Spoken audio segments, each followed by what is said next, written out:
Good morning my dear students. तो आज हम अपनी क्लास में डिस्कशन करने वाले हैं MIDC senior accountant and junior accountant की एग्जाम में जो क्वेश्चन आ गए थे उसके बारे में हम लोग डिस्कशन करने वाले, राइट।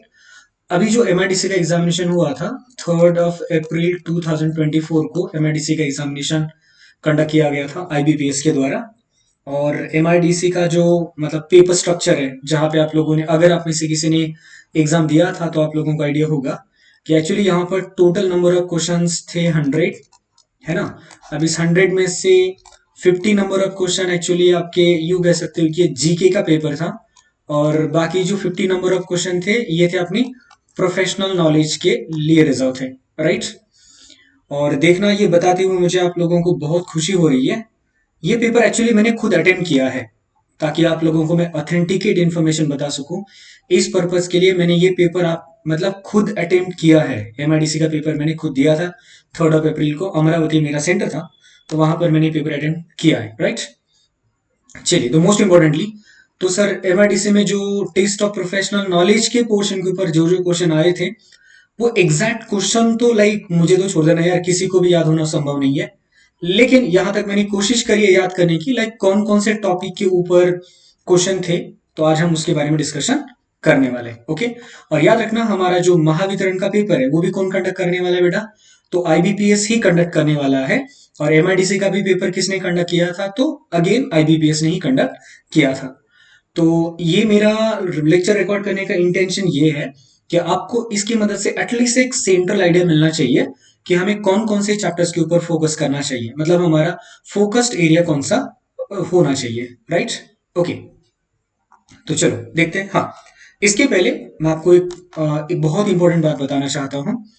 आईबीपीएस के जो 50 आईबीपीएस ने जो अभी not Mahavitaran, I am sorry, IBPS ने अभी जो एमआईडीसी के लिए टेस्ट ऑफ प्रोफेशनल नॉलेज के अंदर 50 नंबर ऑफ क्वेश्चंस पूछे थे।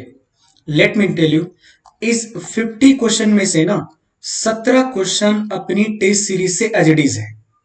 देख लेना, मैं बहुत बड़ी बात कर रहा हूं यहाँ पे कि जो 50 नंबर ऑफ क्वेश्चन है ना, उसमें से आप हमारे टेस्ट सीरीज अटेंड करके देख लेना, वो टेस्ट सीरीज में से 17 क्वेश्चन आपको एज इट इज दिख जाएंगे। मैं क्या बोल रहा हूँ, 50 में से 17 क्वेश्चन आप लोगों को एज इट इज हमारे टेस्ट सीरीज के अंदर मिल जाएंगे। और ऐसा भी नहीं है कि ये टेस्ट कंडक्ट करने के बाद वो टेस्ट सीरीज हमने कंडक्ट किए थे, ये टेस्ट सीरीज ऑलरेडी हमारे परीक्षा सारथी इस एप्लीकेशन के ऊपर ऑलरेडी अवेलेबल है। आप चाहो तो वहां पर जा करके देख सकते हो।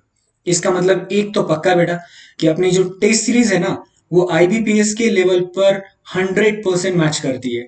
तो इसलिए अगर आप में से कोई भी महावितरण के लिए, अगर कोई महावितरण का जो 110 मार्क्स का पोर्शन है, अगर इसमें से आपको अगर मैक्स टू मैक्स सिक्योर करने, तो मैं आपसे बिल्कुल ये सजेस्ट करूंगा कि आप हमारी महावितरण की टेस्ट सीरीज और महावितरण के लिए जो हम रिवीजन बैच कंडक्ट कर रहे हैं वो दोनों ज्वाइन करें। लाइकवाइज अगर आप में से कोई सिडको का पेपर देना चाहता है तो वो भी सिडको की टेस्ट सीरीज और सिडको के लिए जो रिवीजन बैच है वो भी ज्वाइन कर सकता है। इसमें से आपको बहुत बहुत ज्यादा फायदा होगा, इट्स माई गारंटी, राइट। हालांकि हम मतलब जिन जिन लोगों ने ना अपनी एमआईडीसी का टेस्ट सीरीज लिया था ना, उनका भी बहुत जबरदस्त पॉजिटिव रिस्पांस मिला है कि सर ये टेस्ट सीरीज का हमें बहुत ज्यादा फायदा हुआ है, राइट। चलिए, तो छोटी सी मार्केटिंग के बाद अब मैं शुरू कर देता हूं अपने टॉपिक के लिए। अब मैं आपको वन बाय वन बता देता हूँ कि कौन कौन से टॉपिक से क्या क्या क्वेश्चन आए थे। देख लेना, पहला दूसरा ऐसे नहीं बोल सकते अपन, मुझे जैसे जैसे याद आता गया मैंने वैसे वैसे क्वेश्चन को यहाँ पे लिख दिया, राइट। तो देख लीजिए, गोइंग कंसर्न कंसेप्ट के ऊपर हमें एक क्वेश्चन पूछा गया था। गोइंग कंसर्न कंसेप्ट पता है आप लोगों को कि यार जब भी कोई बिजनेसमैन बुक्स ऑफ अकाउंट्स के अंदर ट्रांजेक्शन इवेंट्स को रिकॉर्ड करता है, तो ये एक बेसिक अजम्पशन के साथ रिकॉर्डिंग करता है कि उसका बिजनेस आने वाले नियर फ्यूचर में शट डाउन होगा नहीं। तो इसी कंसेप्ट के ऊपर एक क्वेश्चन यहाँ पे आ गया था। अगला था बेटा कंजर्वेटिज्म। कंजर्वेटिज्म भी अगेन एक बेसिक कंसेप्ट है अपने अकाउंट्स की, राइट। अब कंजर्वेटिज्म क्या कहता है, आपको आइडिया होगा कि a businessman is allowed to anticipate his future losses but he is not allowed to anticipate his future gains. उसके ऊपर भी एक क्वेश्चन, मतलब गोइंग कंसर्न के ऊपर एक और इसके ऊपर एक। अगर इस तरीके से देखा जाए तो खाली बेसिक कंसेप्ट के ऊपर दो क्वेश्चन और एक क्वेश्चन कितने मार्क्स का था बेटा, 2 क्वेश्चन के लिए, तो यहीं पर आपके 4 मार्क्स सिक्योर हो गए, राइट। चलिए, अब अगला क्वेश्चन था अपने को अकाउंटिंग स्टैंडर्ड के ऊपर क्वेश्चन पूछा गया था। उन्होंने पूछा था अकाउंटिंग स्टैंडर्ड के ऊपर सर कैसे क्वेश्चन आ गया था, तो देख लेना उन्होंने क्या पूछा था, बताए सेगमेंट रिपोर्टिंग का अकाउंटिंग स्टैंडर्ड कौन सा है। तो आपको पता है सेगमेंट रिपोर्टिंग के लिए अकाउंटिंग स्टैंडर्ड होता है 17, राइट, ऐसे पूछा था। और दूसरा ये पूछा था कि लाइक अपन ये जो होता है इन्वेंट्री वैल्यूएशन के लिए अकाउंटिंग स्टैंडर्ड कौन सा, तो उसके लिए अकाउंटिंग स्टैंडर्ड कौन सा बेटा अपना 2। तो अकाउंटिंग स्टैंडर्ड के ऊपर देखो डायरेक्टली तो 2 क्वेश्चन थे, बट इनडायरेक्टली जैसे देख लेना ये जो डेप्रिसिएशन वाला क्वेश्चन है ना करेंसी फ्लक्चुएशन के ऊपर, तो ये भी अकाउंटिंग स्टैंडर्ड से क्वेश्चन पूछा था। तो आपको मैं क्लियर कट बोल दूं अकाउंटिंग स्टैंडर्ड को लेकर आईबीपीएस ने एमआईडीसी के एग्जामिनेशन में 3 क्वेश्चन पूछे थे, राइट। तो कहने से डेप्रिसिएशन का ही क्वेश्चन है, but that question is related to your currency fluctuation. अगर करेंसी का लाइक करेंसी फ्लक्चुएट हो गई, अप साइड चला गया, डाउन साइड चला गया, राइट, तो उसकी ट्रीटमेंट क्या करनी उसके ऊपर क्वेश्चन था। उसके बाद अगला क्वेश्चन, ये जो क्वेश्चन था ना बेटा ये अपने कॉन्ट्रैक्ट का क्वेश्चन था। कॉन्ट्रैक्ट में आप लोगों को पता है कॉन्ट्रैक्ट के मतलब मेजरली 2 पार्ट है, general and special provisions. Like special provision में आप लोगों को पता होगा बेलमेंट करके कॉन्ट्रैक्ट है, और उसी से ये क्वेश्चन पूछा गया था कि फाउंडर ऑफ लॉस्ट गुड की पोजीशन क्या होती है। तो बेटा फाउंडर ऑफ लॉस्ट गुड्स की पोजीशन होती है बेली के बराबर। किसके बराबर होती है, बेली के बराबर होती है, उसके ऊपर पूछा गया है, राइट।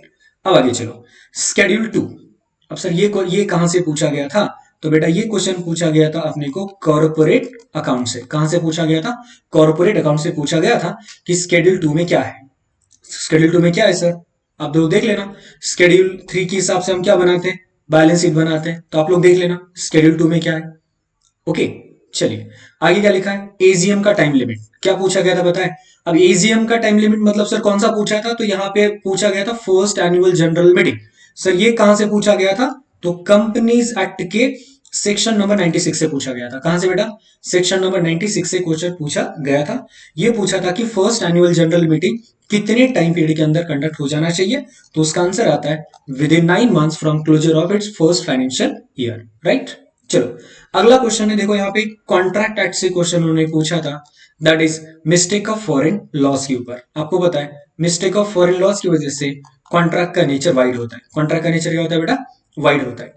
अब ये जो क्वेश्चन अगला क्वेश्चन पूछा ना इन्होंने, ये क्वेश्चन पूछा था अपनी कॉन्ट्रैक्ट सॉरी कॉस्ट अकाउंट से। ये जो क्वेश्चन आपको यहाँ पे दिख रहा है कौन सा जी, ओवर टाइम प्रीमियम वाला। ओवर टाइम प्रीमियम वाला ये कहां से पूछा था अपने को, कॉस्ट अकाउंट से क्वेश्चन पूछा गया था। सिंपल पूछा था कि कॉस्ट अकाउंट का ट्रीटमेंट क्या होता है, सॉरी ओवर टाइम प्रीमियम का ट्रीटमेंट क्या होता है, ये पूछा था, राइट। फिर आगे लिखा है valuation of long term investment. देखो अब जो लॉन्ग टर्म इन्वेस्टमेंट है ना वो हम कौन सी वैल्यू पे चार्ज करते हैं, ये पूछा था। अरे यार इसका आंसर तो बच्चे बच्चे को आ जाएगा, कॉस्ट वैल्यू पे करते हैं। किस पे करते हैं बेटा, कॉस्ट वैल्यू पे करते हैं। ये क्वेश्चन देख लेना, जहां तक मुझे याद आ रहा है ये अपनी test number mock test number 7 में मैंने क्वेश्चन डाला था, देख लेना। That ERP is developed by, ERP is developed by. तो ये ईआरपी किसने डेवलप किया है पता होना चाहिए आपको। सर ये कहां से क्वेश्चन पूछा था, तो ये क्वेश्चन पूछा गया था बेटा accounting for like computerize accounting, right, उसे पूछा गया था ये क्वेश्चन टैली से, राइट। चलिए अनसिस्टमैटिक रिस्क ये पूछा गया था अपना financial management and strategic management. ये जो क्वेश्चन पूछा था ना ये एसएम से पूछा गया था। एसएम पता है आपको, एसएम स्ट्रेटेजिक मैनेजमेंट है कि नहीं। यहाँ पे अलग अलग उन्होंने एग्जांपल दिए थे, वहां पे कुछ सिस्टमैटिक रिस्क थे और कुछ अनसिस्टमैटिक रिस्क थे, ओके। और याद रखना आज मैं ये कोई आपको एक्सप्लेनेशन नहीं दे रहा हूं, आपको मैं सिर्फ ये बताने की कोशिश कर रहा हूं कि कौन कौन से टॉपिक से क्वेश्चन आए थे और टॉपिक कौन से सब्जेक्ट से पूछा गया था, राइट। चलिए अगला क्वेश्चन पूछा गया था हम लोगों को ऑडिट इस सब्जेक्ट से, राइट। कहां से पूछा गया था बेटा, ऑडिट इस सब्जेक्ट से पूछा गया था। देखो क्या पूछा था उन्होंने, क्या देखो इंटरनल ऑडिटर कौन नहीं बन सकता, एक्चुअली यहाँ पे कैन भी हो गया है, बट एक्चुअली क्वेश्चन था कैन नॉट बी, कि इंटरनल ऑडिटर कौन नहीं बन सकता। तो आपको पता होना चाहिए कि इंटरनल ऑडिटर कौन नहीं बन सकता, तो इसका आंसर है बेटा स्टैट्यूटरी ऑडिटर कभी भी इंटरनल ऑडिटर बन नहीं सकता, ठीक है। चलिए अगला क्वेश्चन अपना है कैलकुलेशन ऑफ न्यू रेशियो। ये क्वेश्चन पूछा गया था अपने को पार्टनरशिप अकाउंट से। कहां से पूछा गया था बेटा, पार्टनरशिप अकाउंट से पूछा गया था। चलिए फिर आगे लिखा गया फाइनेंशियल मैनेजमेंट। अब फाइनेंशियल मैनेजमेंट को लेकर ना यहाँ पे थियोरेटिकल क्वेश्चन थे। कौन से क्वेश्चन थे बेटा, थियोरेटिकल क्वेश्चन थे। और हाँ द मोस्ट इंपॉर्टेंटली एक बात बताना मैं आपको भूल गया कि यहाँ पे आईबीपीएस ने टोटल नंबर ऑफ क्वेश्चन पूछे थे 50, और यहाँ पे आपको जो हम बोलते हैं ना प्रैक्टिकल न्यूमेरिकल क्वेश्चन कितने थे, तो प्रैक्टिकल क्वेश्चन आए थे बेटा 0। प्रैक्टिकल क्वेश्चन कितने आए थे? 0। और completely concept based theoretical question कितने आए थे? तो 50 आउट ऑफ 50 क्वेश्चन आए थे। ये बहुत इंपॉर्टेंट बात है, याद रखना। कभी कभी हम लोग बोलते हैं ना सर अकाउंट्स है, प्रैक्टिकल है, न्यूमेरिकल है, आ जाएगा। नहीं बेटा, हमें कभी कभी ना अपना थ्योरेटिकल बैकग्राउंड भी बहुत स्ट्रांग करना पड़ता है, राइट। चलिए आगे पूछा गया था। अब देखो, ये कॉस्ट अकाउंट से ही अपना चैप्टर है, सेमी वेरिएबल कॉस्ट, है कि नहीं। अब सेमी वेरिएबल कॉस्ट का मतलब क्या है, तो आपको आइडिया होगा। A cost which remains fix up to certain limit and thereafter changes with change in the output, right. चलिए, मार्जिनल कॉस्टिंग से भी क्वेश्चन पूछे गए थे। और हाँ, आईसीडीएस देख लेना, इसको आईएमपी कर देना यार। आईसीडीएस के ऊपर अभी तक तो आईबीपीएस ने क्वेश्चन कहीं पे कवर नहीं किया था।